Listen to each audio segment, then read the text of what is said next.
प्रधानमंत्री नरेंद्र मोदी ने बेहद दिलचस्प बातचीत की है। इस बातचीत में जिसमें भारत के टॉप गेमर्स ने प्रधानमंत्री नरेंद्र मोदी के साथ गेमिंग, युवाओं की आकांक्षाएं और दूसरे कई मुद्दों पर चर्चा की।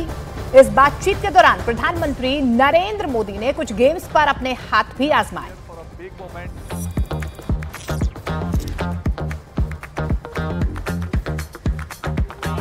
बट दैट मोमेंट जब बस वो आ रहे हैं, हार्ट बीट स्टॉप हो जाने वाला मोमेंट था वो। स्वागत है आप सबका।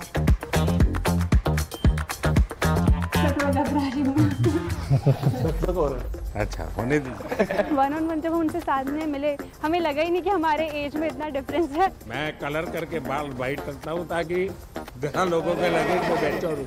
पीएम सर से बात करते हैं तो ऐसा ही लगता है कि हम हमारे एक फैमिली मेंबर से बात कर रहे हैं। 2019 में आई थिंक मैं बोलता हूँ कि गेमिंग काफ़ी स्पीड पकड़ी, रफ्तार पकड़ा। हमारी जो मिथोलॉजी है जो उसके अराउंड काफ़ी गेम्स डेवलप हो रहे हैं अभी। गवर्नमेंट इज रिकॉग्नाइजिंग हमारी क्रिएटिविटी। सब कुछ मेरे आने के बाद हुआ। क्या आपको फेस करना पड़ता है गेमिंग एंड गैम्बलिंग, इन दोनों की लड़ाई आपके सामने आती होगी, तब आप कैसे हैंडल करते हैं? सर आरएमजी और स्किल बेस्ड गेमिंग को बहुत हाई टाइम हो गया कि डिफरेंशिएट करें। और क्या लगता है लड़कियों का इसमें आना कितना संभावना बढ़ती है? जब मैंने शुरू किया था तो मेरे पास भी 100-200 ऐसे लड़कियों के मैसेज आते हैं कि हमने आपको देख के स्टार्ट किया। हमारे इंडिया में भी लड़कियां टेक फील्ड में और गेमिंग फील्ड में आगे आ रही हैं। ये आप पेन दीजिए। पहले तो निकला। सर बहुत जल्दी कैचअप कर रहे थे। अगर मैं अपने पापा को भी सिखा रहा होता ना, वो फर्स्ट ट्राई में इतना ज्यादा नहीं कर पाते। पीएम के साथ गेम खेलना आई थिंक ये वंस इन अ लाइफ वाला एक चीज हो गया जो मैं आई थिंक कभी नहीं भूल पाऊंगी। वो कूलेस्ट पीएम को गेमर टैग देना चाहिए। तो वो हमें क्या कहते हैं, नमो OP in the chat. Who is the biggest influencer in India? It's our Prime Minister. मैंने उल्टा दोस्तों में फैला दिया था कि खेलो मेरे साथ। मैं बीमार हूँ, तुम भी हो जाए।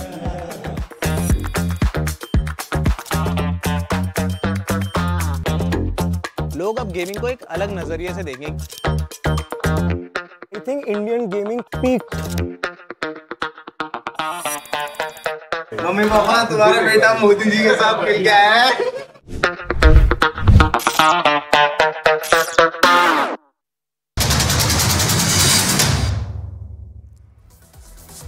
दिल्ली शराब घोटाला में सीबीआई ने के कविता को गिरफ्तार किया। जेल में 6 घंटे पूछताछ के बाद गिरफ्तारी। उत्तराखंड के ऋषिकेश से प्रधानमंत्री नरेंद्र मोदी की हुंकार, कहा 10 साल में देश को कई गुना मजबूत किया। भारत अब दुश्मनों को घर में घुसकर मारता है। देश की सुरक्षा को लेकर प्रधानमंत्री नरेंद्र मोदी ने कांग्रेस पर बोला हमला, कहा पिछली कमजोर सरकार का आतंकवादियों ने फायदा उठाया। देश की सुरक्षा को लेकर बोले प्रधानमंत्री नरेंद्र मोदी, भारत का तिरंगा युद्ध क्षेत्र में भी सुरक्षा की गारंटी बन चुका है। यूसीसी का विरोध करने वालों पर जमकर बरसे प्रधानमंत्री नरेंद्र मोदी, का हम यूसीसी की बात करते हैं तो कांग्रेस मुस्लिम पर्सनल लॉ की वकालत करती है। उत्तराखंड के ऋषिकेश में प्रधानमंत्री नरेंद्र मोदी की रैली में उमड़ा समर्थकों का सैलाब। लोगों ने मोदी मोदी के नारे लगाए। मध्य प्रदेश के मंडला में बोले गृह मंत्री अमित शाह, दुनिया में लहरा रहा है भारत की कूटनीति का परचम। मध्य प्रदेश के मंडला से अमित शाह ने कांग्रेस पर बोला हमला, कहा कांग्रेस ने सिर्फ परिवारवाद को बढ़ावा दिया है, सपने में भी सरकार में नहीं आएगी कांग्रेस। बीजेपी ने उत्तर प्रदेश की भदोही सीट पर उम्मीदवार घोषित किया। बीजेपी ने डॉक्टर विनोद कुमार बिंद को बनाया प्रत्याशी। हरियाणा के महेंद्रगढ़ में बच्चों से भरी स्कूल बस पलटी। बस में 33 बच्चे सवार थे। हादसे पर प्रधानमंत्री नरेंद्र मोदी ने दुख जताया। स्कूल की बस पलटने से हुए हादसे में 6 बच्चों की मौत, 14 बच्चे घायल। जम्मू कश्मीर के पुलवामा में आतंकियों से मुठभेड़, सुरक्षा बलों ने एक आतंकी को मार गिराया। जम्मू कश्मीर के बारामूला से 3 आतंकी गिरफ्तार, आतंकियों से हथियार बरामद। बीजेपी ने तेजस्वी यादव पर साधा निशाना। शहनवाज हुसैन बोले आजकल तेजस्वी और मुकेश सहनी चर्चा में बने रहने के लिए कभी मछली कभी संतरा खाकर डाल रहे हैं स्टेटस। तेजस्वी यादव के मछली वाले वीडियो के बाद संतरा खाने वाले वीडियो पर राजनीति। आरजेडी बोली पहले बीजेपी को मछली का कांटा लगा, अब संतरे का स्वाद लग रहा है खट्टा। जेडीयू का तेजस्वी यादव पर बड़ा हमला। नीरज कुमार बोले जेडीयू ने आपको दी थी 17 महीने की नौकरी, आपकी असफलता की वजह से बर्खास्त करना पड़ा।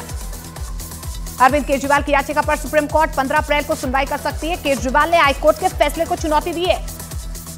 उत्तर प्रदेश के बिजनौर से सांसद मलूक नागर बीएसपी छोड़कर आरएलडी में शामिल हुए हैं। टिकट नहीं मिलने से नाराज थे मलूक नागर।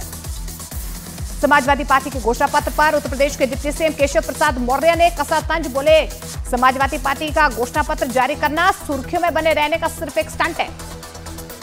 दिल्ली में कई कांग्रेस नेताओं ने थामा बीजेपी का दामन। कांग्रेस आईटी सेल के प्रमुख और अहमदाबाद से प्रत्याशी रोहन गुप्ता समेत कई राज्यों के कांग्रेस नेता बीजेपी में शामिल हुए। महाराष्ट्र में बीजेपी का धुआंधार चुनाव प्रचार। 12 अप्रैल को जेपी नड्डा की गोंदिया में जनसभा। 14 अप्रैल को साकोली और भंडारा में अमित शाह की रैली। बिहार में चिराग पासवान के लिए नीतीश कुमार करेंगे चुनाव प्रचार। 14 अप्रैल को एनडीए प्रत्याशी अरुण भारती के लिए मांगेंगे वोट। 16 अप्रैल को बिहार में ओंकार बनेंगे प्रधानमंत्री नरेंद्र मोदी। गया और पूर्णिया में जनसभा को संबोधित करेंगे। आज महाराष्ट्र के नागपुर में बहुजन समाज पार्टी की रैली। बेझनबाग मैदान में आयोजित रैली को करेंगे संबोधित। बीजेपी सांसद आरपीएन सिंह ने लोकसभा चुनाव में 400 से ज्यादा सीटें जीतने का दावा किया। कहा, कांग्रेस ने चुनाव से पहले ही हार मान ली है। बीजेपी से प्रत्याशी बनाए जाने के बाद पहली बार कुल्लू पहुंची कंगना रनौत। बीजेपी नेताओं ने कुल्लू का पारंपरिक परिधान पट्टू और किन्नौरी टोपी पहनकर उनका स्वागत किया। बीजेपी नेता सुकांत मजूमदार ने संदेश खाली मामले में ममता सरकार पर साधा निशाना। कहा कि हाईकोर्ट के आदेश के बाद साफ है कि न्यायपालिका को बंगाल सरकार पर भरोसा नहीं है। संदेश खाली के रेप और जमीन कब्जा के मामले की जांच भी कोलकाता हाईकोर्ट ने सीबीआई को सौंपी है। ईडी पर हमले के मामले में जांच सीबीआई पहले से कर रही है। पश्चिम बंगाल की सीएम पर स्मृति ईरानी का कटाक्ष। बोली, ममता बनर्जी संविधान नहीं, शेख शाहजहां की रक्षा कर रही हैं। महाराष्ट्र की सांगली सीट पर फिर मचा घमासान। कांग्रेस के नेताओं ने महाविकास आघाड़ी को घोषित उम्मीदवार पर पुनर्विचार करने का अल्टीमेटम दिया है। महाराष्ट्र में सांगली सीट को लेकर एमडीए में जारी तनातनी पर संजय राउत का बयान। कहा, सांगली सीट पर 1-2 दिन में मामला स्पष्ट हो जाएगा। महाराष्ट्र कांग्रेस ने चुनाव आयोग को चिट्ठी लिखकर नाना पटोले, बालासाहेब थरोट समेत कुछ नेताओं की सुरक्षा की मांग की है। चिट्ठी में नाना पटोले के साथ हुए सड़क हादसे की जांच की मांग की गई है। महाराष्ट्र में एनडीए के महायुति गठबंधन में अभी भी 7 सीटें जो है उन पर पेंच फंसा हुआ है। ठाणे, पालघर, संभाजीनगर, नासिक समेत मुंबई की 3 सीटों पर भी खींचतान जारी। महाराष्ट्र के भंडारा में हादसे को लेकर कांग्रेस नेता नाना पटोले का बड़ा आरोप। कहा, साजिश के तहत मेरी कार को टक्कर मारी गई है। केंद्रीय मंत्री धर्मेंद्र प्रधान ने कांग्रेस पर साधा निशाना। बोले, देश की संवैधानिक संस्थाओं को कांग्रेस ने कुचला है। बीजेपी संविधान को मानती है सर्वोपरि। हैदराबाद से ओवैसी के खिलाफ चुनाव लड़ रही बीजेपी प्रत्याशी माधवी लता का बड़ा बयान। बोली, इस बार बीजेपी हैदराबाद का किला फतेह करेगी। मुख्तार अंसारी की मौत की न्यायिक और मजिस्ट्रेट जांच। 15 अप्रैल को मुख्तार के परिवार के लोगों का बयान दर्ज किया जाएगा। जम्मू पठानकोट राष्ट्रीय राजमार्ग पर पुख्ता की गई सुरक्षा। हाईवे पर जगह जगह लगाए गए सीसीटीवी कैमरे। पंजाब में एनसीबी की बड़ी कार्रवाई। पंजाब के रहने वाले कबड्डी कोच समेत 2 लोग गिरफ्तार किए गए हैं। पंजाब से ड्रग्स की खेप कनाडा भेज रहा था आरोपी।